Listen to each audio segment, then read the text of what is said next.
Hello everyone, this is Leah Whitehorse, and in this recording I'm going to be exploring the astrology of April 2024. So hold on to your hats. This is a really big month, a really busy month with very major movements going on in the skies. We are going to have a Mercury retrograde in Aries. We are going to be in the midst of eclipse season with the Great American Eclipse happening, whilst there is also a comet in disguise. We are also going to have a big connection between Jupiter and Uranus.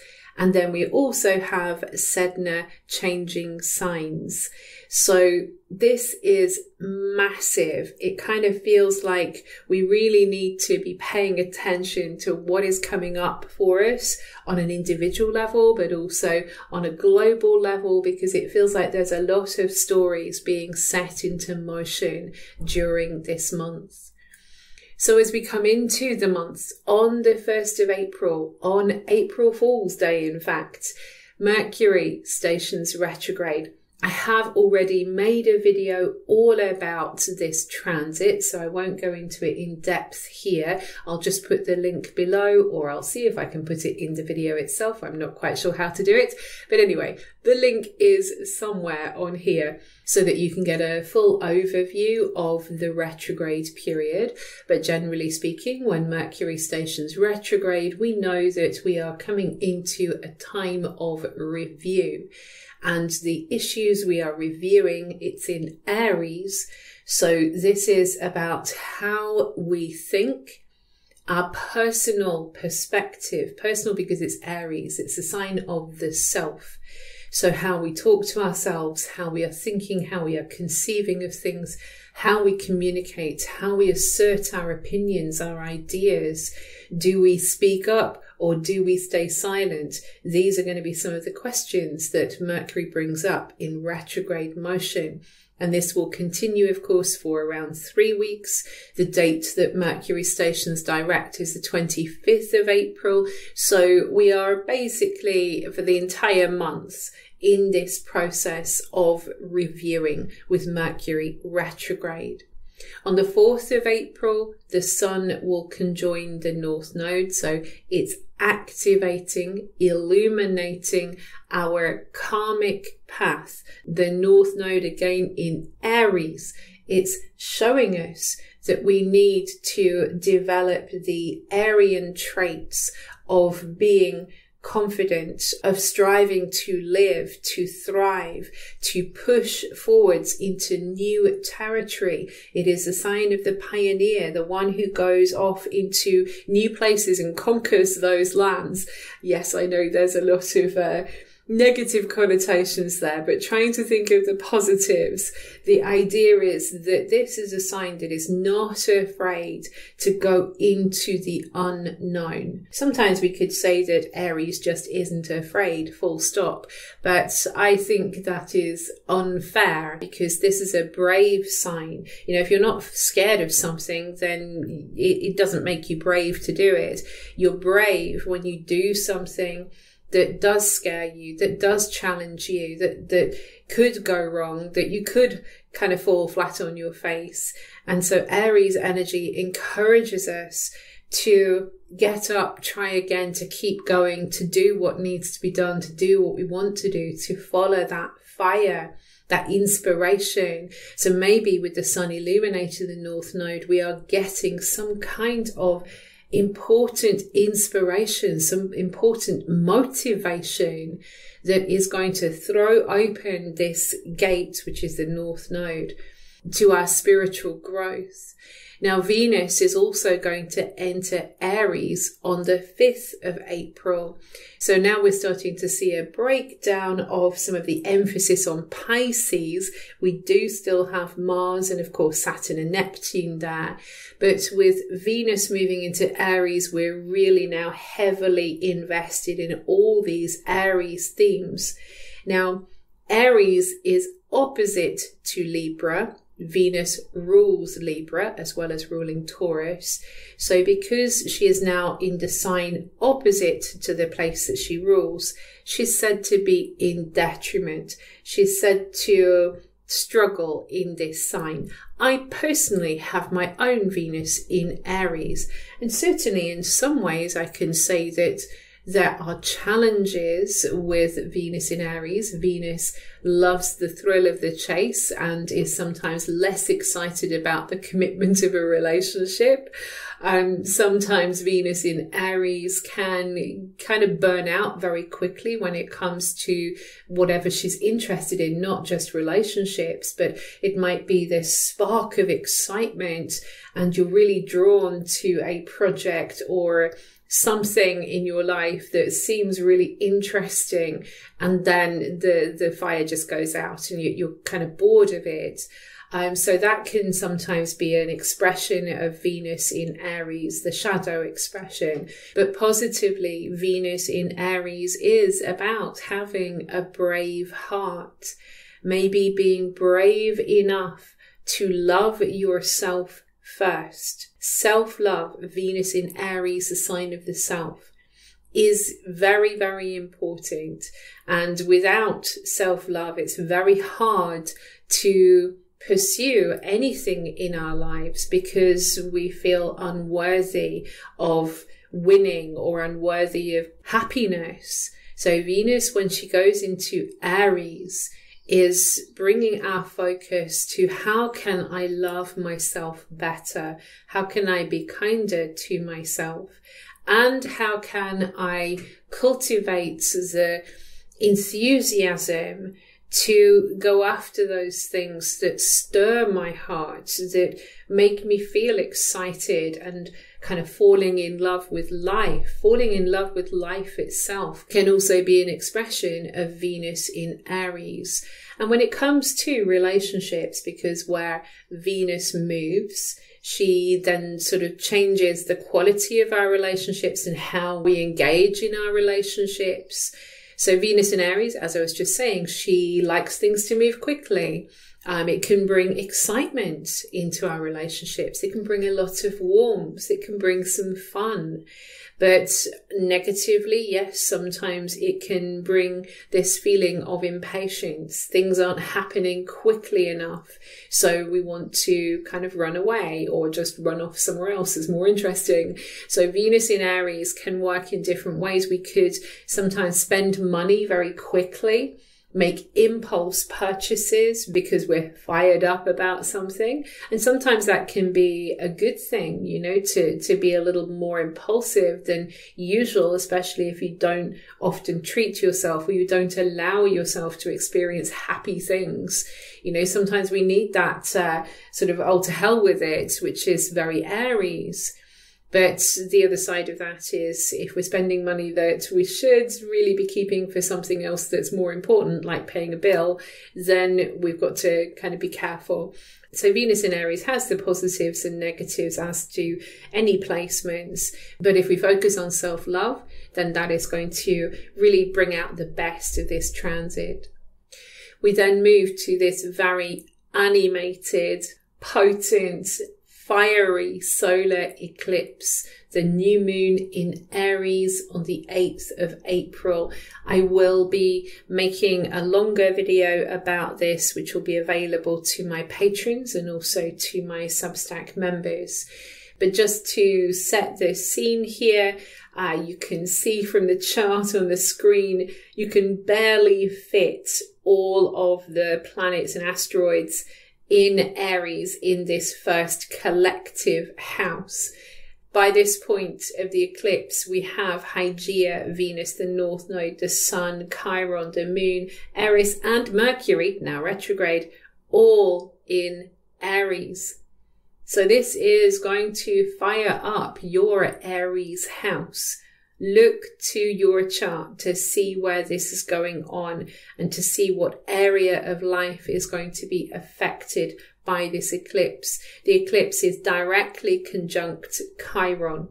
Chiron, the wounded healer. The Sun will perfect its conjunction to Chiron on this date as well. So it is supercharged with this ongoing story that we have had about healing, self-healing for our destiny, for our future, for our growth. We have to heal, says the skies. We've got to feel it to heal it, says the skies. It's the same thing over and over and over again. And now this eclipse says that this journey of healing and learning, remembering that Chiron is also a teacher and a mentor as well, this healing and teaching journey is just the beginning, and it is a powerful new beginning because this is a new moon that happens to be a total solar eclipse. A solar eclipse means that the moon is passing in front of the face of the sun. So something is hidden. There are things that are hidden that are eventually going to come to light. So anything that begins around this time, it feels like there is some kind of factor that we haven't factored in because we don't know it yet. So there are hidden elements at work here, which is very important to remember. But the huge emphasis is on Chiron, that this new start is going to be a very important part of our healing journey, both personally and also collectively. So whilst we have this powerful new start, and by the way, I mentioned about the comet, I will be writing a bit more about this comet. I haven't done it yet. I'm recording this on the 18th of March, but I'm planning on just writing a little bit about this because a comet in itself tends to be filled with the idea of omens and portents and warnings, and something is coming. And so, yeah, sometimes that can bring up this feeling of trepidation, and eclipses themselves can bring up a feeling of trepidation because we don't quite know what's going on. Yes, we know scientifically why an eclipse happens, but, you know, standing underneath an eclipse, watching an eclipse, experiencing a total eclipse when the sun goes out is an incredibly powerful experience, and it taps into a very primal part of us. And I think this is the nature of eclipses. They tap into this primal part of the psyche, and they tap into the shadow. And that's, you know, what we're seeing. It's the shadow. The shadow becomes foreground. The light becomes background. So there are a lot of things being revealed. We may go through a very rapid succession of emotions, much like the phases of the moon, but we're seeing it across the face of the sun. So we get these rapid changes in feelings. And I imagine with Chiron there, you know, some of it might be connected with the painful things that we've experienced. But if that's the case, if we're feeling that, then it's very important, because now we know what we need to work on, what needs healing or what needs accepting, because obviously we can't always heal every single scar. So we have the solar eclipse in Aries on the 8th of April, the sun conjoining Chiron on the 8th of April, and then on the 10th of April, this is building up in the background whilst the eclipse is going on, we will have Mars conjunct Saturn. So that always is quite an interesting mix of energies, especially with this taking place in Pisces, which is a place where Mars isn't overly comfortable. Because Pisces is a very passive, very emotional, very empathic, kind, spiritual, imaginative sign. And Mars is a warrior and is much more happy when he's out there fighting his battles and, you know, planning his strategies. So Mars is a little bit out of sorts in this sign. And I kind of feel with the conjunction to Saturn, it can go one of two ways. Either we can be incredibly motivated to accomplish that Saturn, to build Saturn, a dream, a vision, You know, this is the activation, Mars, of the divine plan, Saturn. So I think we can be bearing that in mind for the eclipse as well. So activation of the divine plan, but also activation of our own plans, our personal plans, the things that we want to do, Mars, the dreams that we have. Now we want to do something about them. But it's possible that we might also experience this sense of running into a block, Saturn, especially if we are dealing with unconscious blocks. The inner saboteur is very active when Mars is in Pisces. And so if we're kind of feeling like, well, I can't do it, I don't know how to do it, I can't accomplish this, it's just a dream, there's no point doing anything about it. If we're getting those kinds of vibes coming through, it might be because Mars has run into Saturn and we're starting to get very strict with ourselves, or we're getting very down on ourselves and kind of doubting ourselves. Saturn can also symbolize doubt. So Mars conjunct Saturn, the most constructive way is to work hard on something. Give these energies something to do. If you're feeling like, oh, what's the point? Then it's time to set to work. Now, maybe it might be something very mundane, you know, cleaning your bedroom from top to bottom. I say the bedroom because Pisces is connected with sleep, and to kind of keep your motivation and energy levels up, maybe we need to sleep more when Mars is in Pisces. So a big spring clean, or autumn if you're on the other side of the planet, of your bedroom, your sleeping space, might be an excellent way to channel some of this overactive energy into something that is productive. Or if you are artistic, then you might want to use this to draw, to paint, to sing, to create whatever it is that you create. Give yourself a defining Saturn goal, Mars, big or small, because that will really help to kind of keep you away from falling into frustration that things are moving too slowly, or that it just seems like you're never allowed to do what you want to do, which can be an expression of Mars conjunct Saturn. Venus will then conjoin the North Node on the 17th of April. So now we have the heart, Venus, the love goddess, the goddess of harmony, peace and harmony, is now on the North Node. So this is a signal. The universe is calling to your heart. This is the way. Let your heart lead when it comes to your decisions, the things that you want to do. Let your heart lead, because that is going to open doors for you. Venus conjunct the North Node. We then have the Sun entering Taurus, so we move into Taurus season. This is on the 19th of April.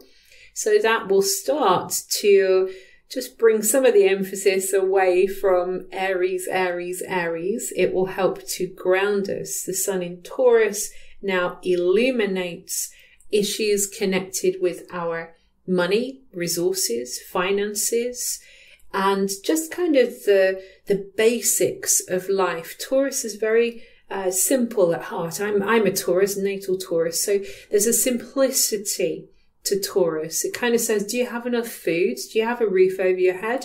Great. That's all we need. Just make sure all of these basic needs are met, and worry about all the other stuff another time. So when the Sun goes into Taurus, it's a really excellent time of year to check in with these basics. How are you doing financially? Are you eating well? Are you taking care of the place that you live? Are you feeling supported, kind of emotionally speaking? Do you feel secure? You know, Taurus is very concerned with security, both physical security, money in the bank, but also emotional security. So it's time to address security issues and issues connected with self-worth as well. We then have Mars also on the 19th of April forming a sextile to Jupiter. So basically, Mars is activating this waning sextile between Jupiter and Saturn. It's kind of been in the air. It is breaking up a bit now, but still, this is going to help, especially if we were getting some of the negativity from Mars conjunct Saturn. Oh, what's the point in doing anything? I'm never going to accomplish anything. It's never going to work. If we've been getting that kind of vibe from Mars conjunct Saturn, or we've been a bit blindsided by the eclipse or Mercury retrograde, all these numbers of things that are going on, Mars sextile to Jupiter is going to help to start to bring this feeling of there is some opportunity here for growth. Jupiter is about development, things developing, things growing, things getting better. It's the benefic, or one of the benefics. So Mars sextile Jupiter is like, I'm starting to feel I have more opportunities and that I can do something with this. I'm starting to feel like I have more energy, so I can do something with that too. And then on the 20th of April, happy birthday to me, that's my birthday, Mars is going to sextile Uranus. I like this. I like the fact that I've got Mars sextile Uranus working for me for my birthday, because last year I had the solar eclipse right on my sun, so that was a bit of a challenge. Anyway, Mars sextile Uranus. So, of course, Mars is activating the upcoming Jupiter-Uranus conjunction, which is going to be on the 21st of April. So we have, like, again, this dominoes effect. Mars conjunct Saturn activates the desire to accomplish or build a dream, to create this vision in reality. We get an opportunity to develop this with Mars sextile to Jupiter. We have an opportunity to take some kind of really radical action with Mars sextile Uranus, and then Jupiter conjoins Uranus on the 21st of April, pulling this all together into a seed point of a massive Jupiter revolutionary change, Uranus. Or we could say a massive awakening, a huge awakening as to what is truly valuable. Taurus. I was just talking about money, finances, worth, Sun in Taurus, Taurus season. So we know there is some kind of radical shift going on here that is going to change everything. And Jupiter is a really visionary planet. Jupiter is the sky god. Uranus relates to God's mind. So it is almost like we're getting this brilliant, huge breakthrough point with Jupiter conjunct Uranus. However, it would be remiss of me not to say that it could also manifest as some kind of huge instability, because Uranus shakes things up. And it shakes things up because Uranus says, you are not free here, and my job is to make you free here. He is trying to free up our finances. He's trying to free up our resources, because our resources at the moment are very tangled up collectively. I'm speaking here. So our resources are very tangled up right now. We know that we're not using our resources wisely when it comes to the planet, when it comes to the earth, and also sort of financially as well. You know, there's a few people who have a lot of money and a lot of people who don't have very much money at all. So things have got out of balance there. Then we've got all the cryptocurrencies as well. Now, whether this is going to be a massive rise as far as crypto is concerned, or a massive crash. And it could be a massive crash as far as the stock markets are concerned. Certainly, whichever way we look at it, it feels like it's slightly out of control with Jupiter conjunct Uranus, because Uranus tends to sort of be very, very sudden, which is jarring in Taurus, because Taurus likes, 10 days advance warning of any change, preferably about 3 months. So Taurus likes to know what's coming before it's coming. But Uranus is heads up, this is happening and it's happening in the next 20 minutes. It's that kind of vibe. So this is a defining aspect. It's a defining moment of the year. It might even be a defining moment of our lives if this aspect is playing into your chart in a really strong way. So if you have anything, it's happening at 21 degrees 50 of Taurus. So if you have anything between sort of 20 degrees and 22 degrees of Taurus, then this is really going to be sort of lighting up your chart. But I think it's also important to remember that although there can be a lot of instability with this aspect, it is quite exciting. And I do feel like it is a big breakthrough, and it might even be the lucky break that we're looking for. So on the back of this very exciting, powerful aspect, we are going to have the full moon in Scorpio. This is on the 24th of April. So now we've moved away from eclipse season, and now we are looking at some kind of culmination that is connected with our shared resources, or with our deepest feelings, with our fears. This is all Scorpio, a culmination that is connected with the truth. This lunation is going to square Pluto. So it kind of feels a little bit like we get some kind of massive breakthrough or a big awakening, and everything changes, Scorpio. But perhaps we are struggling with honoring that change or following through with that change because the sun is still over there in Taurus, opposing the full moon. So that can also speak of, what is mine and what is yours. It can also speak of the need to hold on to what we have. But the moon is in Scorpio, so we feel inside of us that something irrevocable has changed, especially with Pluto. But maybe it feels hard, or maybe it just feels scary, because we don't quite know what that's going to mean for our future. Remembering Uranus is a planet associated with the future, and Jupiter is a natural visionary. So both of them are future forward. So it kind of feels like there is some kind of big flash that is showing us the future. I'm suddenly thinking about that show that was on a few years ago called Flash Forward, where everyone suddenly saw a moment in their future, which I really love the show. It's really good. But maybe we're getting, it's almost a little bit like that. I'm sure not quite as dramatic as the show suggested, but something along those lines. We're getting an inkling of things to come. And so when we get to the full moon, maybe we're trying to process that, but to process that, it's going to mean there are further changes required. And we've got to work out, what do I change? What do I keep the same or keep steady in my life, Taurus? And how do I deal with my fears or my resistance to this process? On the 25th of April, I mentioned earlier, Mercury will station direct. It's so interesting that all of these really major things have happened whilst Mercury is retrograde. It's almost like the universe has said, I'm going to present you with all these big revelations, but you can't do anything about it yet because Mercury is retrograde.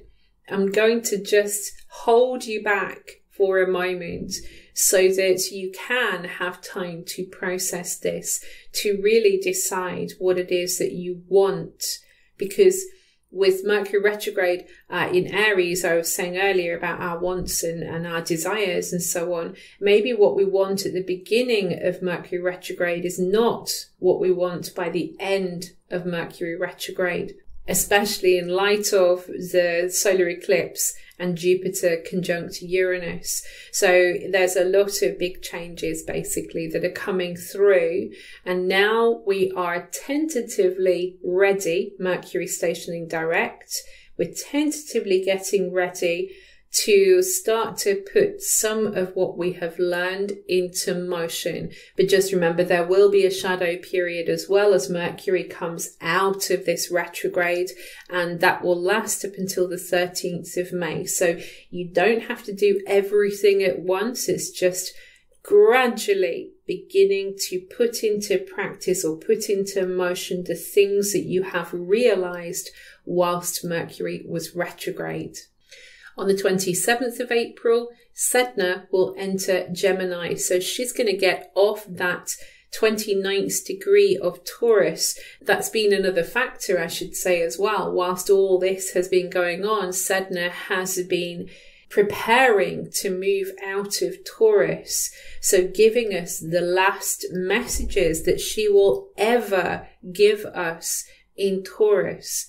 Because her orbit, it's 11,000 years. We are never, ever going to know Sedna in Taurus again. She's going to be in Gemini right up until 2066. So, you know, what is happening right now as we come into the month, we are culminating a very, very important period of time with Sedna in Taurus, which has taught us so much about how we use the planet and how we use the resources that have been given to us for our very survival. Taurus is about survival.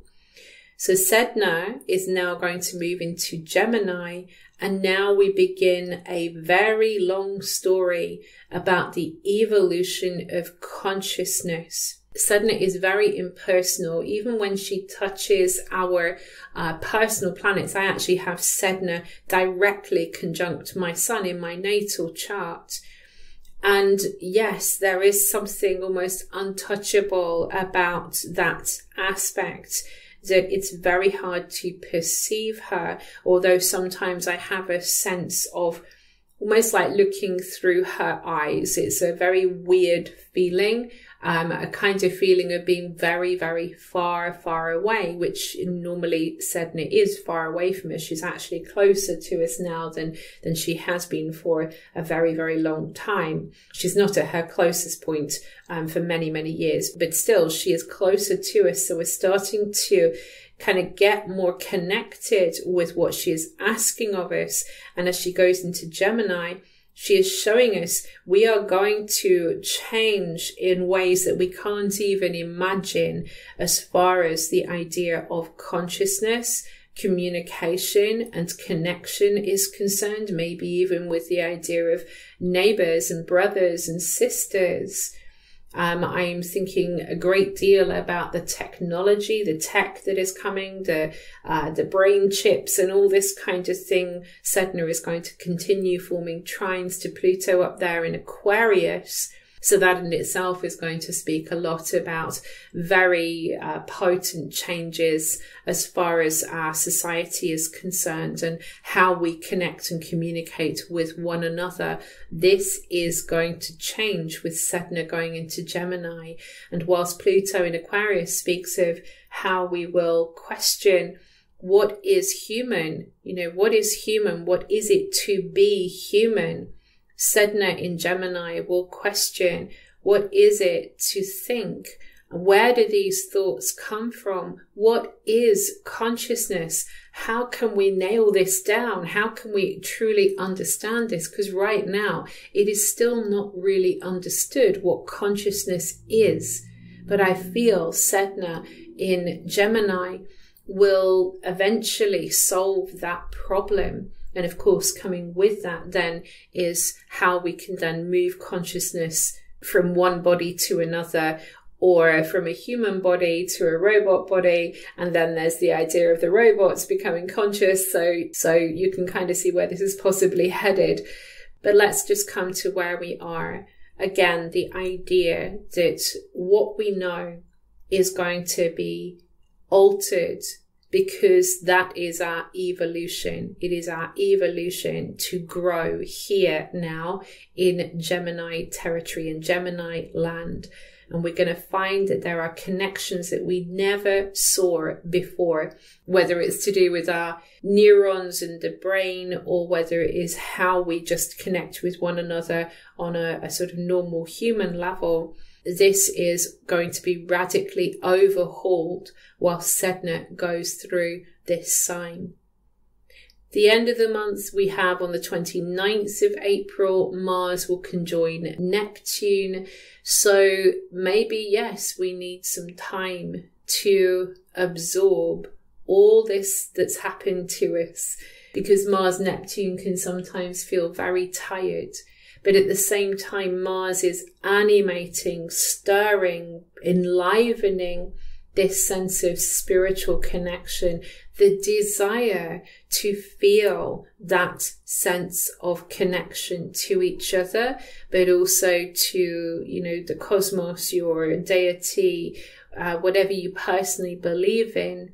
Mars conjunct Neptune is, I want to feel this connection. I want to feel my soul. I want to be able to help. Sometimes Mars, particularly in Pisces, and connecting with Neptune, this is, I've got that horrible phrase, do-gooder, but this is about someone who wants to be of help to others. Sometimes we can be driven to save others. Now that can be a very beautiful thing to do. Think of people who run dogs' homes, or they go out of their way to help those who are suffering in some way. But the shadow of that is that sometimes we can feel like there's nothing I can do. There's nothing I can do. I can't help anyone. I can't help anything. I can't help myself. And we can feel very defeated.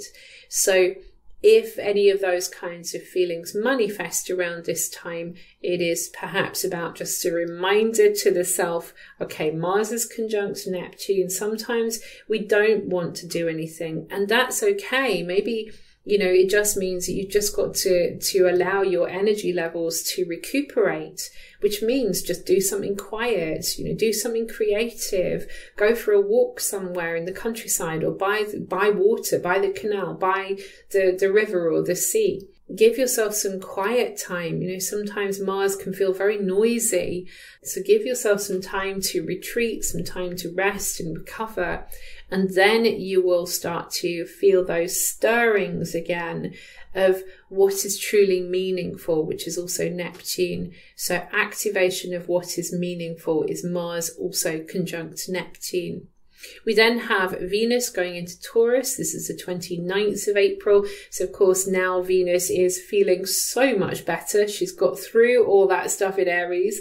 She's now on home ground. Venus in Taurus really brings us down to earth. She is a personal planet, so we tend to feel her in a more personal way. And she really encourages us to appreciate what you have. Earlier, I was talking about how Taurus can be a sign that's very much about the basics, having a roof over your head, having good food on the table, having some emotional support, and, watching the flowers. That's Venus in Taurus, appreciating every single thing that you have, letting go of the complaining about, I don't have enough money for this or that. It's really focused on the love of what you already have. And it may also be about using your inner resources. And this is what comes about when you value yourself. Venus in Taurus tells us of the skills and the talents that we have at our disposal, the things that come easily to us, the things that we're naturally good at, that we can then use to establish greater security in our lives.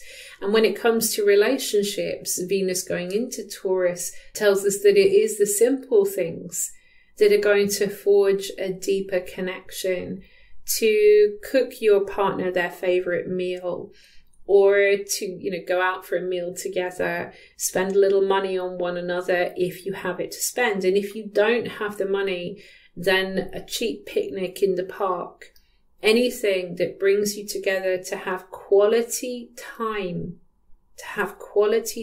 together. And of course, the best things in life are free as well. So Venus in Taurus, appreciating the body. So appreciating the body of a partner, but it also is appreciating your own body and feeling happy in your skin, something that I think, many of us, for all different kinds of reasons, can really struggle with. because Venus in Taurus says you only get one body. We're not quite at that Sedna in Gemini time and Pluto in Aquarius time where we can get a new body when we need one. We only have this one. So love this body that you're in, because it's carrying you, it's moving you through this life. So love the skin that you're in with Venus in Taurus. And then finally, at the end of the month, on the 30th of April, Mars will enter Aries. So Mars now comes back to his home sign. So clearly he works very strongly in this sign. So when Mars comes out of watery, ethereal Pisces and in to confident, go-getting, fiery Aries, we know that the energy is shifting once again. We might feel enthusiastic again, awake again, finally having a really good sleep and feeling truly refreshed with Mars coming into Aries. And now we want to pursue those goals, those passions. We want to get active again. We want to get moving again. And obviously Mars is going to activate all this Aries stuff that we've been having. It'll activate where Mercury is retrograde. It'll activate where the North Node and Chiron were conjunct one another. It'll activate, most importantly, the solar eclipse degree. It's going to bring all of that to life. So once we get into May, I guess we are going to be a lot clearer about where this is going, where all these stories from April are going, because Mars will bring them all to life as he moves into Aries. And we just get that very fleeting first glimpse of it, the very end of the month, when Mars will land on the 0 degrees, the very beginning, the first degree of the entire zodiac. It contains everything. Again, it is the image of a seed with 0 Aries, the seed that is just beginning to crack, or maybe we could also say the egg that is just beginning to crack. We don't quite know what's coming out of it yet, but we do know that something has been set in motion, and Mars will give it the vigor. It will speed things up. So get as grounded as you can whilst the Sun and also eventually Venus go into Taurus, because that is really going to help to keep you steady whilst all this other fiery stuff is going on around us. This concludes my reading for April 2024. I hope you found it helpful. If you did, please click a like and subscribe. I will also drop all my links below for my social media and Substack and Patreon. I will see you again soon, and in the meantime, I wish you many blessings on your path.